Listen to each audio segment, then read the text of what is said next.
You are listening to Meet the Thriller Author, the podcast where I interview authors of mysteries, thrillers, and suspense books. I'm your host, Alan Peterson, and this is episode number 187. I'm honored to welcome back to the podcast the legendary Dean Koontz, whose latest novel, The Big Dark Sky, is being published on Tuesday, July 19th. So by the time you're listening to this podcast, the book will be available. The Big Dark Sky is another twist-filled novel by Dean Koontz, which has a group of strangers bonding together and becoming humankind's only hope of survival. The interview is coming right up, but first I wanted to let you know about my own thriller, Gringo Gulch, which is available right now for pre-order. The book release date will be on July 26th, but like I said, you can order it now via pre-order, and then Amazon will deliver that to you on the 26th. No muss, no fuss. And I'm very excited about this book. It's a story that's been bouncing around in my head for more than 10 years. So it's exciting to finally see it coming out in novel form so you can all go and check it out. And it takes place in my home country of Costa Rica, where a local homicide investigator teams up with a rookie FBI profiler to track down a serial killer targeting Americans in Costa Rica. So I hope you check it out.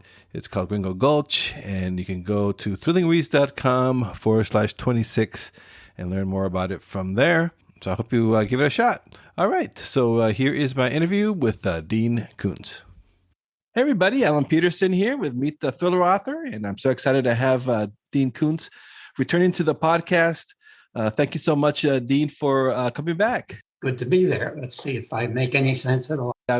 Always good stuff when you're on the podcast. So I really do appreciate it. I really enjoyed The Big Dark Sky. That's your new book that's coming out next week, July 19th. Another genre bender. I just love how you do that. And so can you tell us a little bit about it and how that came about and how you started writing The Big Dark Sky? Well, since as long as I can remember, I've been fascinated with synchronicity. Those gigantic coincidences that are clearly not coincidental, that are so complex and interesting. And about 40 years ago, I said, I got to write a novel about synchronicity, but I didn't know how to do it.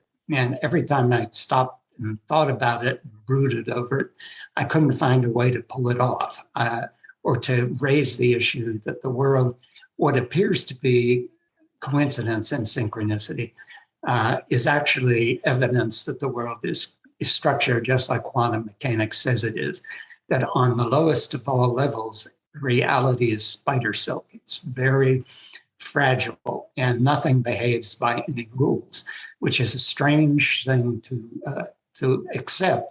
But all of our technology is based on quantum mechanics, and it does work. It's the one form, the one theory of everything that's never been disproven. So finally, after 40 years, I kind of came up with a way to talk about synchronicity and show it in a subtle form in the lives of all the characters who, by one coincidence here, there, and elsewhere, all come together at a very crucial time. And then there had been a long time that I thought about writing a story about somebody who had a secret friend in childhood, and was a very strange secret friend, and maybe not so secret after all, maybe real, and had forgotten about it until one day they begin to get messages from this person 25 years later saying, please come back to Montana. I'm in a dark place. I need your help. And I sort of, with those two themes, got my plot working and was able to take off with it. But the book also, in addition to the synchronicities that bring all these people together, at one point, Ganesh Patel, who is one of the characters, begins to talk about some real world synchronicities. So to help people understand that, my favorite, well, one of my favorites, I have a lot of, I only use 4 real world synchronicities in the book, but one of them is about Beatrice, Nebraska, West Side Baptist Church in 1950. I have 15 members in the choir, and 7:30 every Sunday night, they had practice. That's the dog in the background snarling and jumping and having a good time. Mine are snoring down here. She's making so much noise, I don't know if it comes across. Elsa, you want to tell the story? Yes, sounds like she does. Yeah. Anyway, this choir of 15 people met every Sunday at 7:30, and no one had ever been late because there was a very strict choir master. And this one night, all 15 of them were late, each one for a different reason. One of them, a car broke down. One of them, there was a sudden illness of a child. And as a result, nobody showed up on time. One person was almost on time. And as she arrived across the street from the church, it blew up in a gas explosion. And if all those people had been there, all those people would have died that night.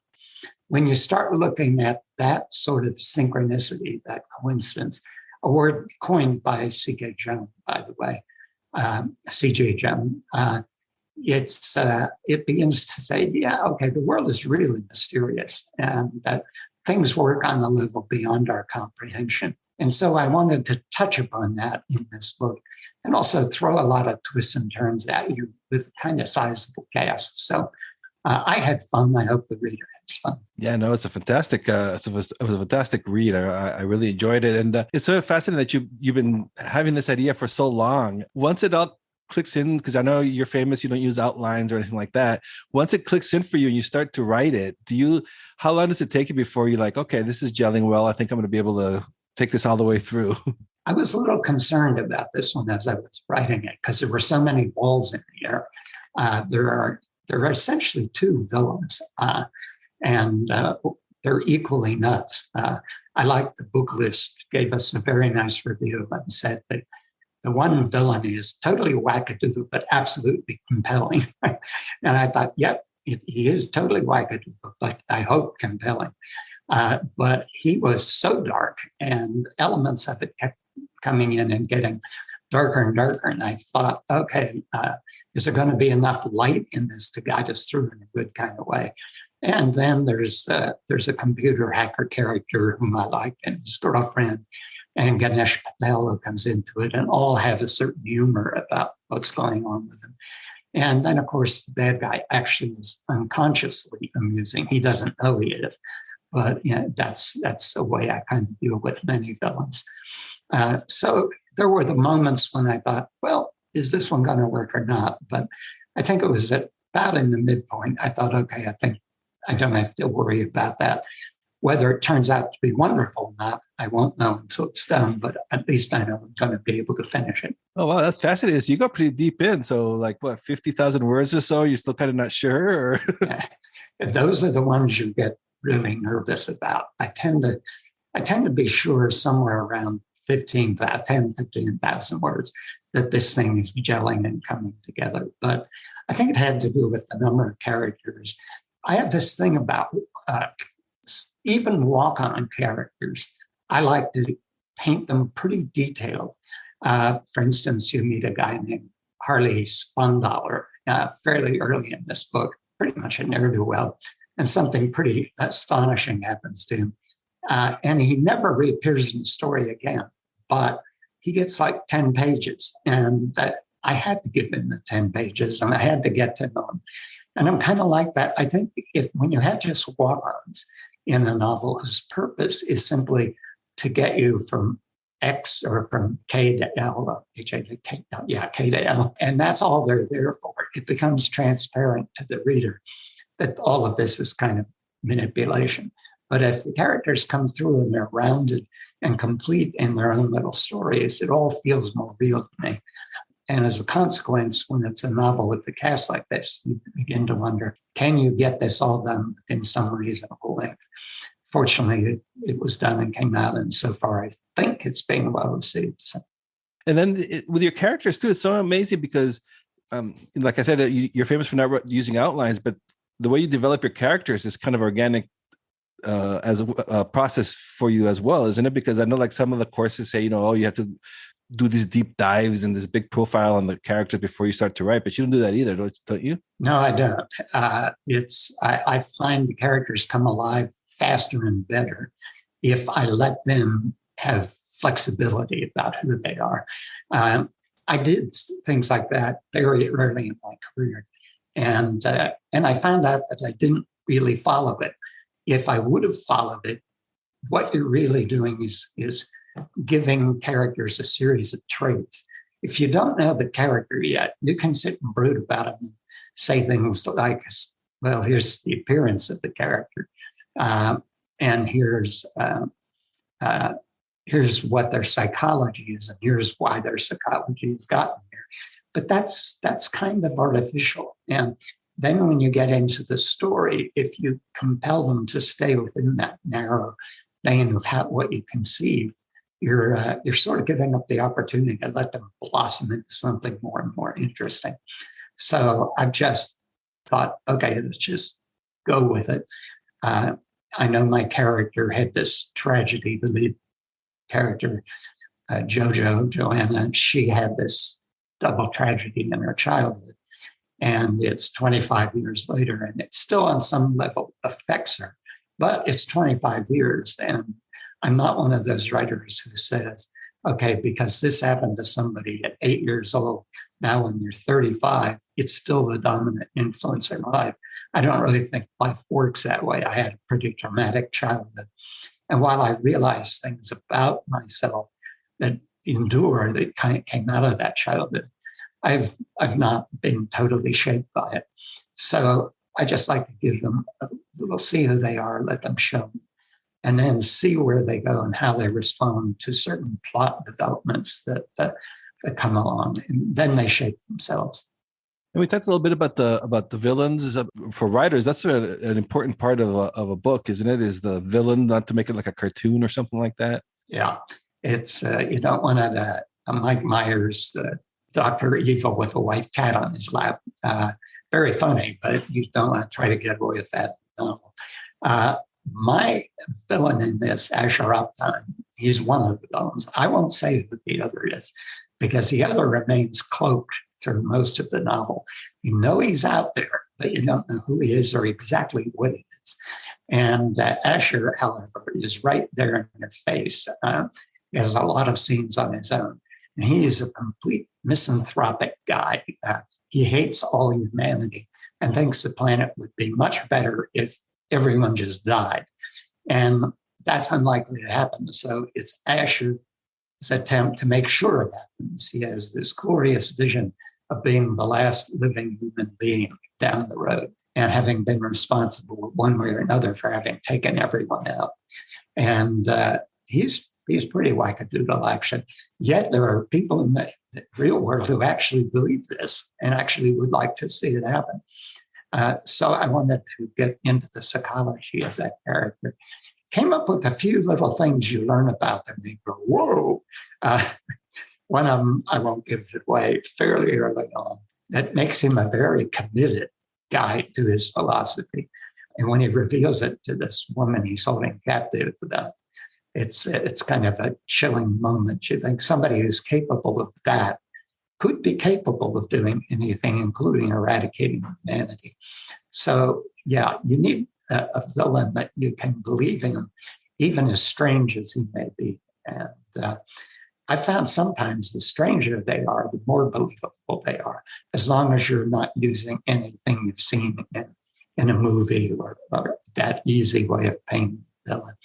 Mine tend to be narcissistic nutcases, sociopaths, narcissists, instead of guys who just want to rob the bank or want to steal millions from some ruse or other, or have killed their neighbor and want to get away with it. Mine tend to be more aggressive in their villainy. And I think that's because my dad was ultimately diagnosed as a sociopath. So I grew up with that and I saw it firsthand. And now studies show that, depending on the studies, somewhere between 10 and 20% of human population is sociopathic.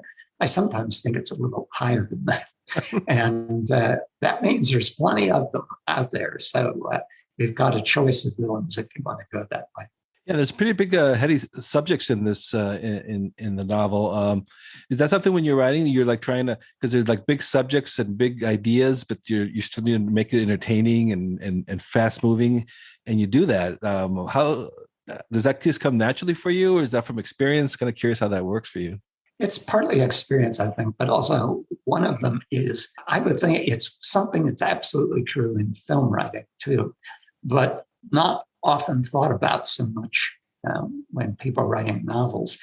And one of the key things about keeping moving and keeping it exciting is knowing how to cut not the amount of prose, but how to cut from scene to scene and when to do it. I've had reviews that say I throw a lot of balls in the air. The amazing thing is I continue to juggle them without dropping any. Well, that's one way to put it. But it's also, if you have several storylines and they're all intertwined, they're all related to this central thing going on, but you're cutting away to them, all of those have their dramatic momentum going on, then you can keep the scenes deep but shorter than you do otherwise. And you're able to keep cutting in between them. And I don't think a reader gets bored at all that way. The challenge is making all those characters distinct and their problems distinct enough so that when you go back to one of them, the reader has no problem remembering who that was. That's sort of one of my key tricks, is that knowing when to cut from one thing to another. And you're just as a reader, looking at all those books there behind you. You're known for your library collections. Amazing. How many books do you have in your library collection now so far? Oh, I culled it when we moved, and was sort of the hardest thing I did. Except my wife said, you keep every book whether you liked it or not. And there's a lot of these books you didn't like at all, and that's true. I would keep the book to remind myself why I thought that was a bad book, or why you don't do this and that if I ever need an example of it in something I write or whatever. But then she said, but when you die and somebody looks at this library, they're going to think that was your taste. All these bad books that are mixed in with the good ones. And I thought, she's right. So I had to get rid of them. One time, I know there was at least 50,000 books that we had throughout the house, hardcovers, paperbacks. I don't know anymore. I've culled them down. We're in an interim house, and a lot of books are still in storage, especially the whole paperback collection. I didn't bring that along. So I don't acquire them quite as often as I used to, but I'm still, in many ways, a shameless collector. If I've got to have it, I've got to have it. And over the years, I bought a lot of very strange nonfiction books. And I look at it and think, why do I want a book on butterflies? Or why do I want a book on this thing or that thing? Some of them very esoteric subjects. And as years have gone by, almost every one of them I've needed. So I tend not to get rid of the nonfiction because it surprised me. I'm writing and I think, it'd be great if this character was an aficionado of this or a specialist in this. And then I go, bing, I have several books on that subject and I can go get them. I'm still an old-fashioned researcher. My assistant will go online and get things I need, but I never go online. I do most of my research from books or from people I can call who have special knowledge of various subjects. And do you take notes then for your research? Do you this is interesting, you take notes and then so you have it when you start writing it, or? I usually mark up the books. I highlight things in the articles that we get offline or online. And then I'm in a tract office. This is my assistant's office right now, but my office is attractive until I'm working on a novel. And then it's stacked full of things all over the room. And it looks like I wouldn't be able to find anything, but I tend to be able to find it no matter how many things are piled on top of it. Yeah, that's amazing. And I read it earlier this year. You signed a 5-book deal with Thomas and Mercer. So that's great for us fans that we have more books coming out. You've also talked before about the changing condition of contemporary publishing. Can you tell us a little bit about that and how it's been your experience so far with Thomas and Mercer? I find a lot of the thriller books I've been reading the last few years that I've enjoyed a lot are usually published by Thomas and Mercer. So they really seem to know what they're doing, even though haven't been around as long as the traditional as the big 5. Well, it's I signed the deal, I think, it was probably toward the end of last year. I announced at the beginning of this year. And I delivered 2 novels of the 5, one called The House at the End of the World, which I like quite a lot, and one called After Death, which was a lot of fun. Tackles, and I don't want to say what it tackles, but it's a subject a lot of people have written about, mostly in nonfiction. And I thought, I don't think they quite perceive how this would evolve. And I had a lot of fun with After Death, and I'm working on a 3rd now. So I'm not slowing down. I'm just having too much fun. And I will say that fun is because of the way things are at Thomas and Mercer. It's there's not that pressure to stop crossing genres, which I felt almost everywhere else I've ever worked. It would be expressed not as an order to stop it, but a subtle, well, how do you get away with putting this into this kind of novel? And it always thought, well, I've been getting away with it for almost 50 years. Why wouldn't I get away with it one more time? I don't get that feedback now. It's also true that when I worked in New York publishing, if somebody was a publisher, they generally were mid-50s or 60 or even older. And the senior editor was 40-something, 50-something. And now I find when I went to Thomas and Mercer, the first thing that struck me is how young everybody was. It was sloped much more toward the 20s, 30s for a lot of the chief people I was dealing with. As a consequence, I think that's part of it. It just maybe it all comes out of a different background. It's not coming out of 150 years of publishing a certain way. So everybody isn't rule obsessed or obsessed with common wisdom. And there's a lot of energy and excitement about doing different things. And that's very heartening. It's uplifting, and it's kept me going, kept me out of trouble with the cops and at my desk. Yeah, and at least you mentioned you're not slowing down. I mean, this is the Big Dark Sky is going to be the second the book you published this year with Thomas and Mercer. So I think that's so refreshing. I'm seeing more and more of that, even from the A-list type writers like yourself are publishing more than usually we had to wait a whole year at least, for a book. It seems like that's changing a lot. Well, it changed when a couple of writers some years ago just stopped living by the 1 book a year rule and did perfectly fine. And publishers didn't like it. The common wisdom back when, a few decades ago, was that if you did more than 1 a year, the audience would get tired of you very quickly. So you had to keep them waiting and anticipating. I always thought, well, maybe that would be true if you're writing the same kind of book all the time. But if you're looking for different kind of stories to tell, and they never know quite what you're going to give them, it seems to me you would have no problem keeping the audience there. And I think that's proven out. Then there's, I think, another thing is that the book business has been hammered the last number of years, partly out of mistakes that were made there. I may have talked about this when I was on before, the conscious effort to destroy the mass market paperback because the price point was too low. And the idea that they could do away with the $8 to $10 paperback and get people to pay $16 or $17 for trade paperbacks, the larger size, I always thought was ridiculous. There's just a lot of people not willing to pay that much more for it. And that's happened. The mass market is all but gone. Used to be able to sell 2 million in the first year.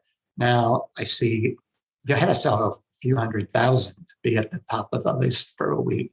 Now I see people at the top of the list selling 10,000 copies.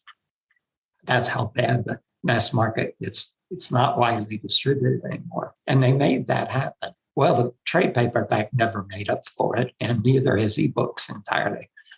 So I think a lot of writers saw their income shrinking and thought, I better do 2 books a year. That's fine. I think anyone who can write 1 a year can probably write 2 at the same level of quality.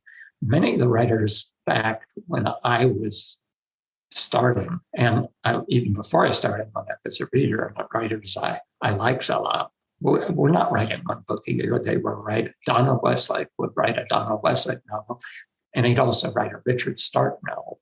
And then maybe he'd also write a Tucker Coe novel. They'd spread it out over pseudonyms. And I did a little of that in my early years, which is actually not a very smart thing to do because you're not building one audience, you're trying to build multiple ones, which is multiple times harder. Yeah, it's amazing because you're talking about the battle that the big publishers did with the trade book, the paperback is similar, like the battle that they got on Amazon years ago with the ebooks. There's the same thing. And now you're seeing the new ebooks coming out and they're like $15, $16 for the ebook, which is kind of expensive for digital, I think, but they haven't learned. Well, no, exactly. It's my previous publisher. The idea of publishing an ebook below $14.95, they couldn't tolerate it. They couldn't see that. Amazon has always been smart, pricing them like a paperback, $9.99. That was the highest price for a premium mass market, the ones that were slightly taller. And sometimes they'll discount it to $6.99 or something like that to promote pre-orders. And they just won't do that in New York. They say margins are too small anyway. Well, it's kind of like they thought margins were very small on the mass market. $10 mass market, the publisher would give a 45% discount to bookstores. Maybe certain accounts would get a little more, a little less. So they took back $5.50. If the writer was getting $1.50 of that, they still were making $4 a unit. And what it cost to print it in large quantity was about 30 cents per copy.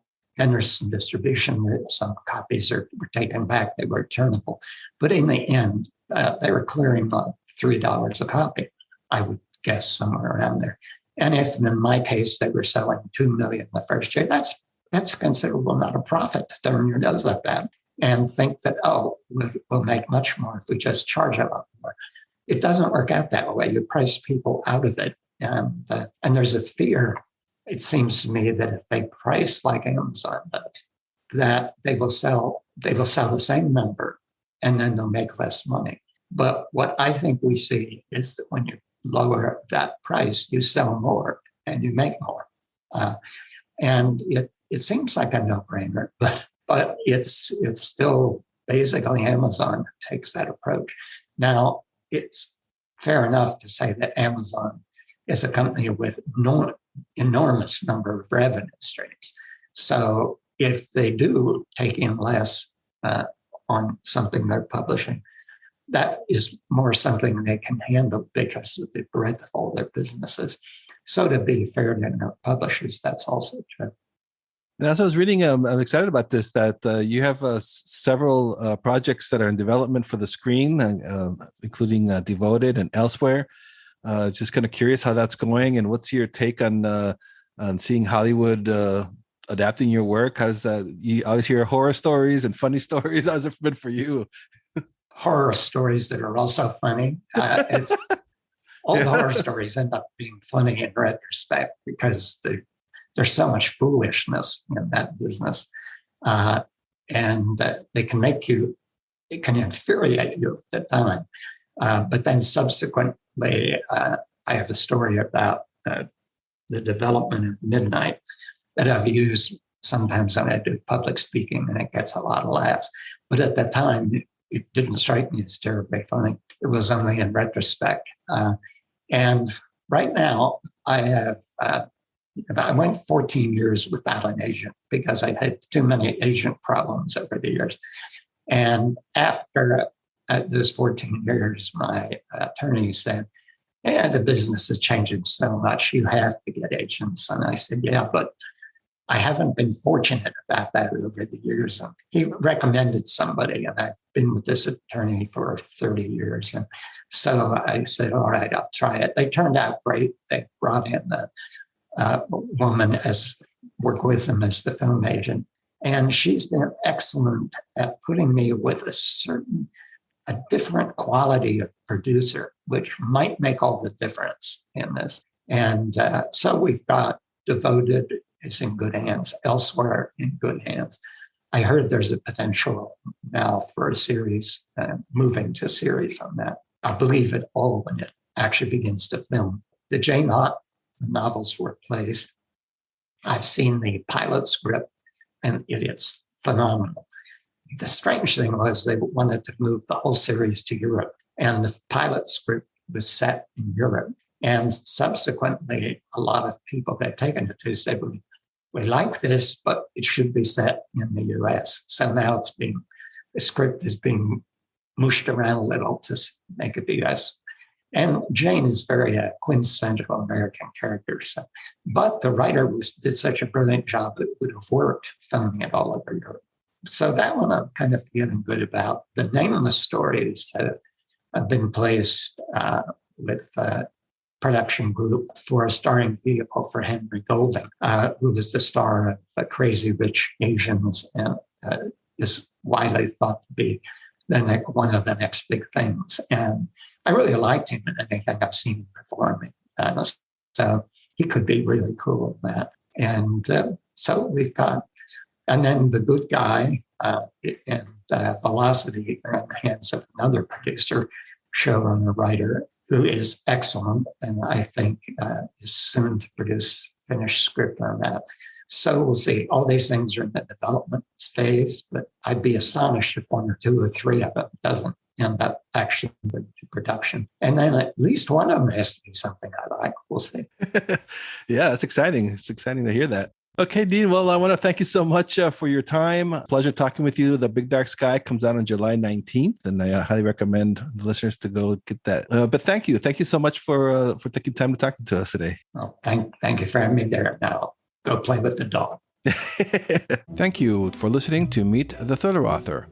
I hope you enjoyed my conversation with one of your favorite writers of mysteries and thrillers, or if this episode's guest is new to you, I hope you give their books a chance. Helping listeners discover new authors and books is one of the coolest outcomes of doing this podcast. As always, you can head over to thrillerauthors.com to sign up to my Thrilling Reads email list. That way you won't miss out on any great deals in thriller and mystery books. You can also check out all the links and resources in the show notes for this episode over at thrillerauthors.com. And also please do subscribe to this podcast if you haven't done so already, and leave a rating and review wherever it is that you're listening to this show. If you have done that already, I thank you.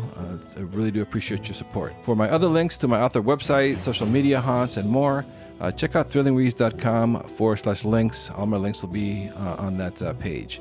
So that's it for this episode. See you next time, and stay safe out there.